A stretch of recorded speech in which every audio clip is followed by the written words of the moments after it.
رمضان آنے والا ہے اور کیا ہم واقعی رمضان کے لیے تیار ہیں؟ رمضان ایک بہت پاک مہینہ ہے جو ہمیں اپنی زندگی کو اللہ کی مرضی کے قریب لانے کا موقع دیتا ہے۔ اس لیے رمضان سے پہلے اپنے وقت کو، اپنی روٹین کو اور اپنی عادتوں کو ٹھیک کر لینا ضروری ہوتا ہے۔ چلیے کچھ ایسی باتوں پر غور کرتے ہیں جو ہمیں رمضان میں اپنا لینی چاہیے۔ سب سے پہلے آپ کے ذہن میں یہ بات کلیئر ہونی چاہیے کہ 5 وقت کی نماز وقت پر ادا کرنی ہے، اور اگر ہو سکے تو تہجد کو بھی اپنی زندگی کا حصہ بنائیے۔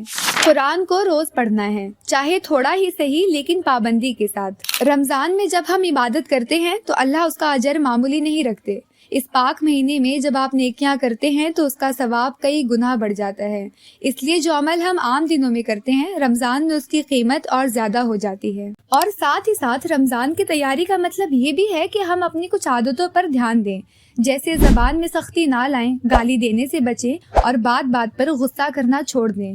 بے وجہ فون چلانا، گھنٹوں تک اسکرولنگ کرتے رہنا، یہ سب رمضان کے وقت اور توجہ دونوں کو کم کر دیتا ہے۔ اس لیے کوشش ہونی چاہیے کہ رمضان میں فون کا استعمال کم ہو اور ہم زیادہ وقت اللہ کی یاد اور عبادت میں لگائیں۔ اللہ ہمیں اس رمضان اپنی عبادت کو بہتر بنانے کی اور اس پاک مہینے کی قدر کرنے کی توفیق دیں۔ آمین۔